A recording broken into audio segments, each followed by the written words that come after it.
Hello. Hey everyone, Gina and Joe here. We are so happy that you are here for our next episode of Richer or Poor. Today's focus will be what it looks like to work together as husband and wife. Overwhelming or appealing, it's all how you look at it, right? So, we're going to talk about some must and must not of working together. Now, if you aren't business partners in the moment at this time, we still want you to get something out of this podcast because there are times in our marriage and as business partners where we have to make joint decisions and work together towards a common goal. So maybe it's a house project you're working on, a plan to get out of debt. Maybe you're saving for a new house, a career change, an education plan for the kiddos, how to handle a sick family member. Point being is that, especially with COVID, all families are being impacted by changes and having to restructure their family dynamic. And we really want you guys to put yourself in the moment and relate to this podcast so you can help your marriage working towards a common goal. So we're hoping that some of these must and must not will help you thrive in your relationship.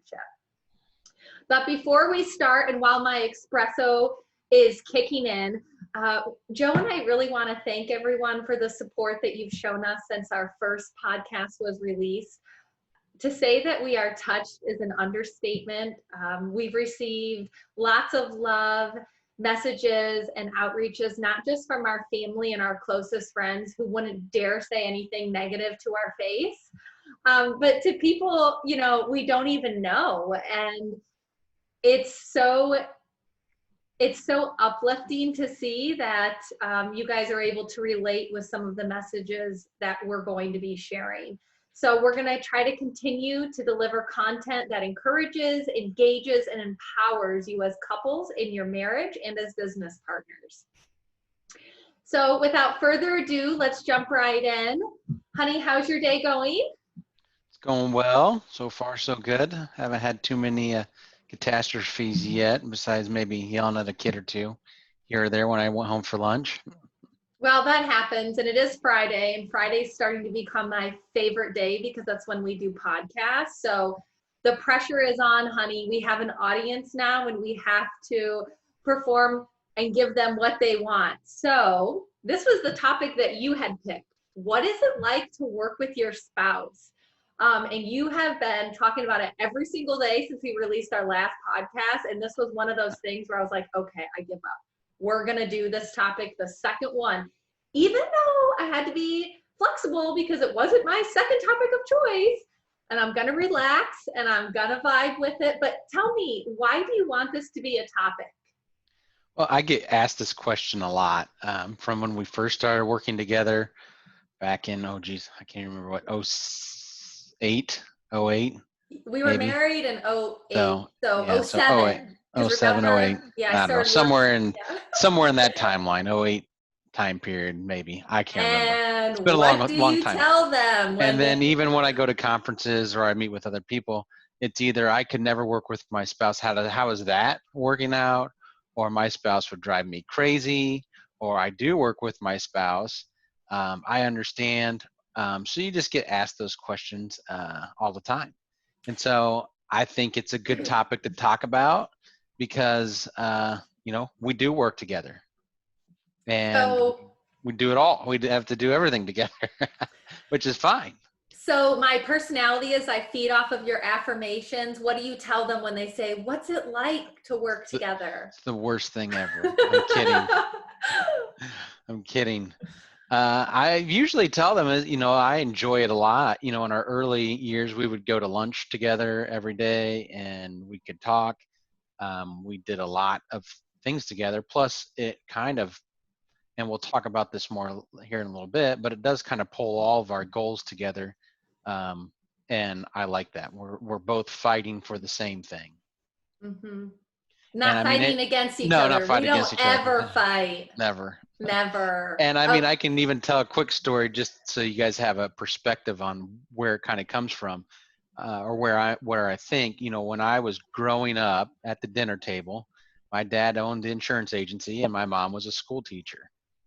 And so we would go to dinner and we'd sit down, and my mom would go around and say, Jerry, how was your day? And he would give me he would start, and then he'd go, it was okay. Yep, everything was great. Had a great day. And then as I've been in the industry working with my dad more, he always said, well, I never could have talked to your mother about this because she just didn't understand. And so that's different at our dinner table, where me and you can sit down and I can say, hey, this person was a pain in my butt, or I had an awesome day because I sold this account, and you know exactly what I'm talking about. Yeah, and I feel like every single day we're so methodical. It's like 5:05, I wait for your call, and I'm like, you are never gonna believe what happened to me today. It's like, get the wine ready, get the food ready, let's sit down and talk about it. And sometimes we get so involved with it, our kids feel like we're yelling at each other or we're being loud, but really it's just because we totally can feel the emotion or feel the energy because we've been in that situation or we're going through it together. Absolutely. I don't know how many times we have to say, mom and dad aren't fighting right now. We're just talking about work. Yeah. So, I wouldn't have it any other way working to not work with you. I don't know what it's like to not work with you. And so I really wouldn't have it any other way. But let's talk about the pros and cons of working together. I think my first pro, my main thing is I feel like in our relationship, we've been able to evolve together and go through seasons together. So even though we have different days and different projects, I feel like as a couple, because we share a common business goal, we've been able to evolve together financially on the same page, and then also independently in our professional growth. And I think that that's been really cool that we've been able to do that together. So I'd say that's the biggest pro, that we can be on the same page with our vision and our dream and our goal. The con would be is that we don't always agree on the same vision or the goal, right? Like, so Yeah. that is a con. But what about you? I mean, I think you hit that one, the nail on the head with that one. Pros. I mean, we do understand each other when it comes to business aspect of it. We know each other, and we know when we're sitting down and we're talking, we're communicating on the same. We're talking on the same level. It's not like I'm talking at a totally different business level, and you're not understanding anything that I'm saying, and you're going, I don't care. I don't know what you're talking about. So, that's nice, because when I sit down and I can do this, where I can get very lengthy in my conversations, give me a bourbon or two and I can talk for days. That's nice. Well, the con side of it is that sometimes we talk business more than we probably should. When we go out and we're hanging at the dinner table, we can go a little bit more into talking business than we probably should. And I do think we've working on making that a lot better, especially with the kids. Our dinner table talks, we can talk a little bit of business, but it's mainly focused around them and how their day was and what they did that day. And we both ask, what was a positive you had in your day, and what was a negative in your day to the kids. And so they ask us the same things, and so they get to hear mom and dad talk about their negatives as well. Mm-hmm. And, I think in general, it's probably easy for the audience to understand the pros and cons of working together, right? Like, you're going to drive each other nuts or you're going to kick ass together and take over the world. And so the bigger question is, how do you actually do it? How do you work together without creating a rift? Before we get there, I did want to bring up one more thing, because I was thinking about this. So Gina and I, we work professionally together all the time. Sorry, this is me going on my tangents. And Oh God, guys, I don't know what this is. This is not in the outline, so I don't know what he's going to say. It's off script. But from a professional standpoint, when we're here at work, we're working together as business partners. So, we aren't doing the old PDA stuff around the office. There's no kissing and, all of that stuff going on. And I think the con side of that, though, is sometimes, at least from my perspective, is when we do go out as husband and wife and we see people that we know from a professional standpoint, we go into professional mode. Amen. And I can tell you, Gina's probably agreeing 100% because she'll be like, why didn't you hold my hand? Or why aren't you more lovey? And it's because I go to that professional side too much instead of the husband-wife side where the affection is. And So y'all, for me to say that was me going from the con side of it here. I wanted to make sure that was put out there because I know that happens from my perspective. That is a great point. And for me to say that, y'all, like, why aren't you holding my hand is huge because I am in general not a feeler. I'm getting better with my emotions, but I'm in general, like, it's just not how I am.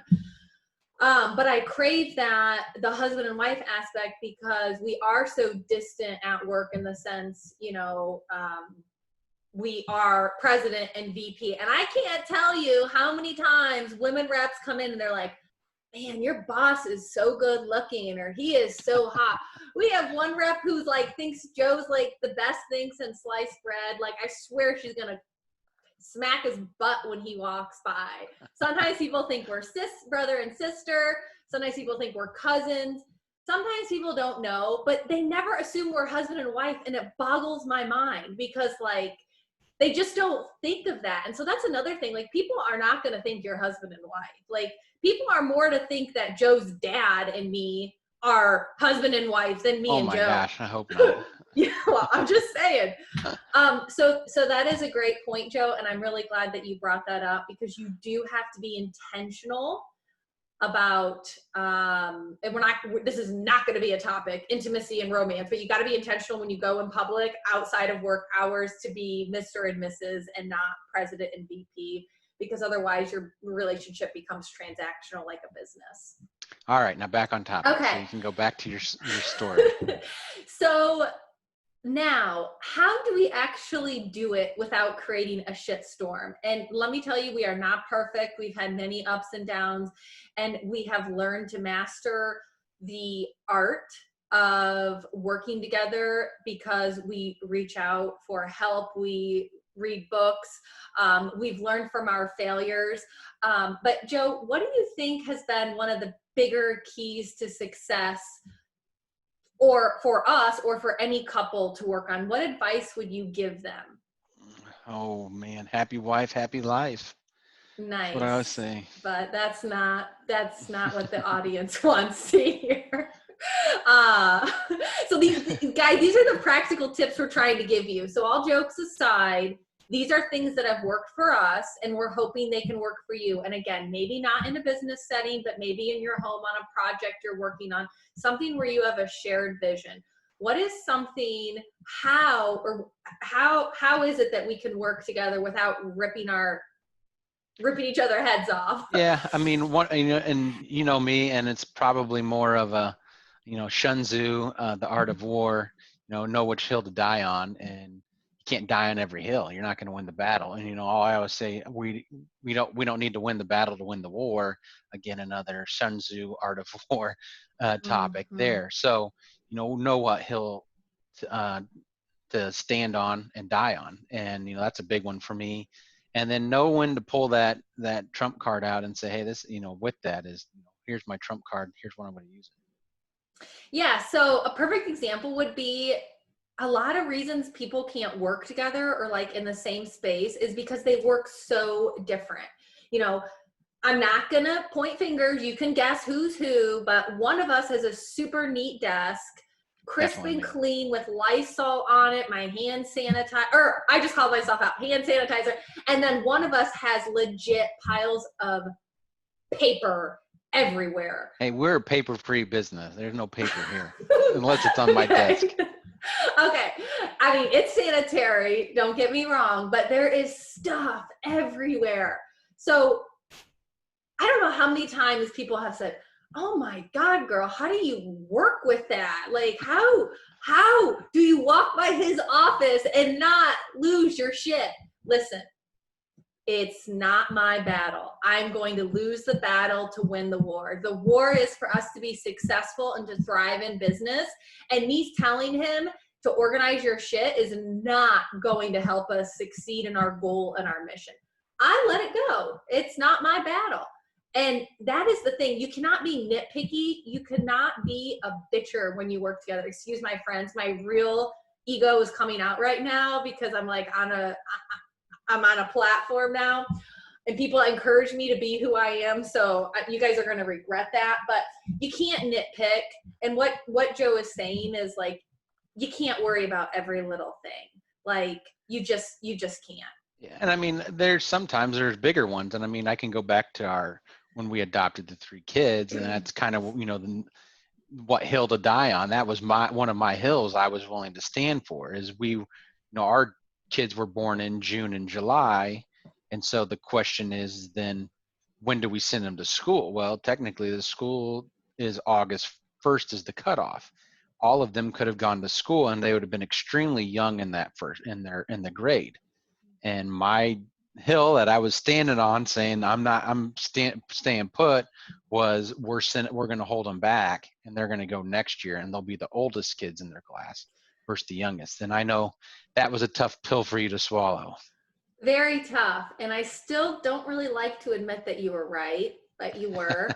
But it goes really nicely. It segues into our third tip of working together is not to have a tiebreaker in the relationship. And man, have I abused that right so many times, in the business and outside the business. And I recognize that now, and I'm trying to not do that. I think I'm doing better, but when our kids had to start school and I was like, no, no, no, no, no. I thought if you screamed louder, you'd get your answer quicker. But Joe was like, nope, we're not sending them. They're going to be mature and old for their grade. And I'll be honest, the tiebreaker, I mean, we have the tiebreakers, which are like Kelly, which is one of Gina and I's consultants and good friend. And then my father, he's been a tiebreaker.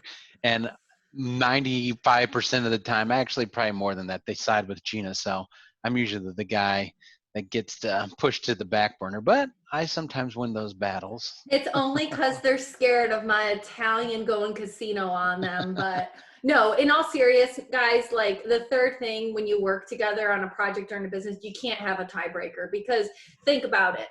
When Joe wants to not send the kids to school, I reached out to Joe's mom, who's a teacher, and say, hey, here's my argument. Of course, I'm only going to give her my point of view and my valid points. I'm not going to say what Joe's points are. Well, of course she's going to side with me. So then it's going to stir the pot, and then she's going to call Joe and say, hey, Joe, you know what, you really ought to send them because Gina's a career woman and she needs to work and they can be in, she's only going to hear my side of the story. And same with Joe. I mean, if he reaches out to somebody, it's just going to create another party in your relationship that you don't need. We married each other. We didn't marry anybody else.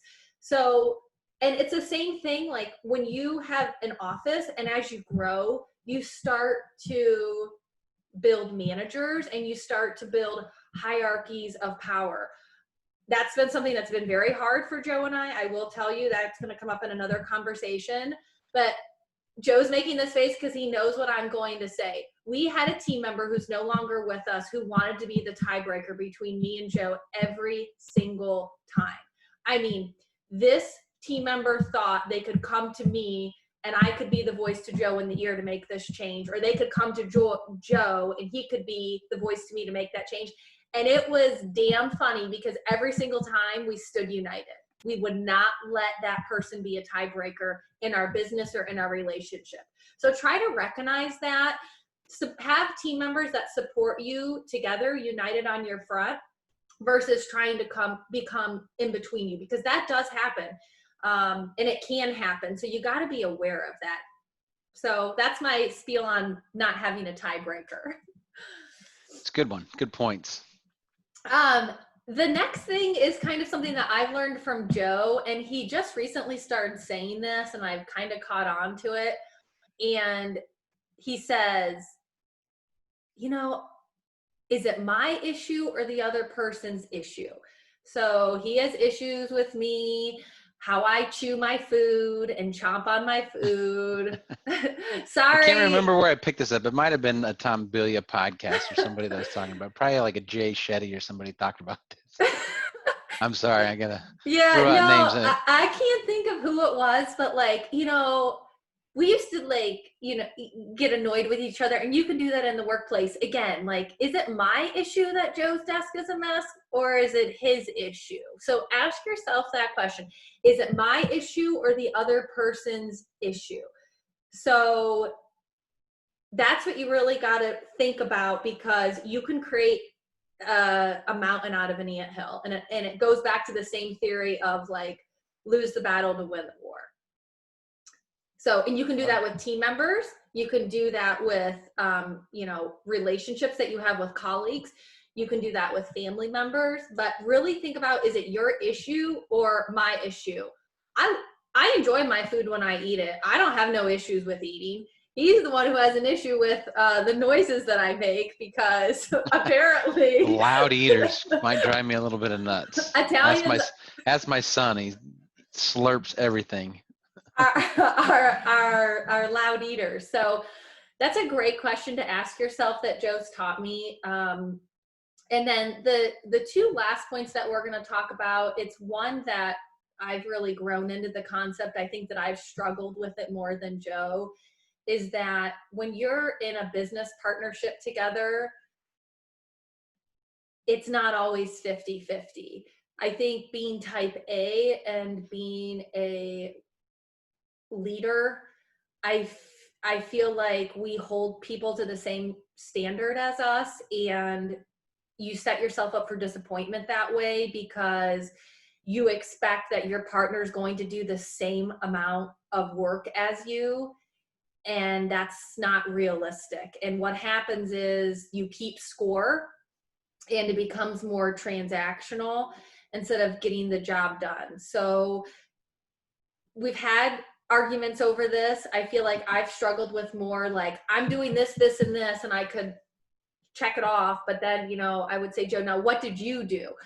We after the first or second year working together, I think we moved past this, and this is something we've really, really mastered, that we are 100 as a couple. We're not 50-50. So we focus more on being 100. And if I'm 20 one day, Joe can be 80. If I'm 70 one day, he can be 30, because it's more of a constant flow of giving and self-sacrificing as a unit versus individually. Yeah, and I think it's really come out even with COVID more. You're at home and I'm here at the office working, and so there's days, and one thing that we do very well is we compliment each other. Mm-hmm. And there's days where I'm tired and just not feeling it, and you're like gung ho, taking the bull by the horns. And then there's days on the reverse side where you're like, the kids are driving me nuts. I'm at home. I'm not getting anything done. I mean, there's days you'll message me, I can't get anything done today.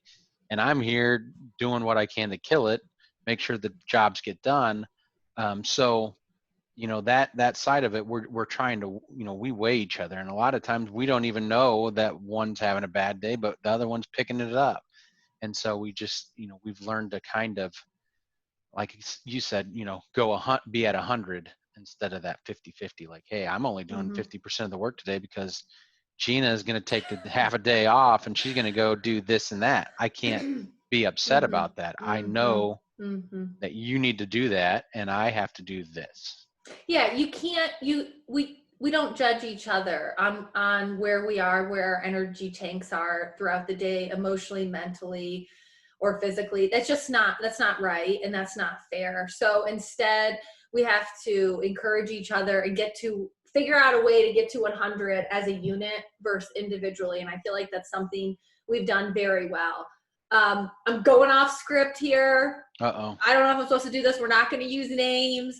But there was one time in our business career where I remember we were not 50-50. And man, was it an epic failure. So what happens is when we do performance reviews for team members, someone's always the good cop and the bad cop, right? So this specific time, Joe just so happened to be the bad cop, and I so happened to be the good cop. I'm bad cop sometimes. Not always. Anyhow, but we were not 100 that day. We were both like we were both like 10. We only thought about ourselves, what we wanted to do. It was mainly me, though. I would say I would take the blame. But anyhow, long story short, we were going in to terminate somebody. This is a business So example. this is Oh, the God. conversation was this person's being terminated. Not a Yes. fun conversation to have at all. It's actually like the worst conversation you can have in a business. But that day we knew what we needed to do. So we go downstairs, and I don't know how, but man, this person pulled on my heartstrings and became a tiebreaker for us and wanted us to reconsider the termination. And Joe was in pure autopilot mode. I would like to say we were both somewhat at fault, because Joe was in autopilot mode, and all he kept saying was, your employment ends today. Your employment ends today. Your employment I ends think today. I fired her 10 or 11 times that day. Versus me, I was like, I was leaning towards a tiebreaker. I was like, we need to reconsider. And at one point I said, Joe, we need to go outside. We went outside, and I let some person influence our decision, and I said, let's not terminate her.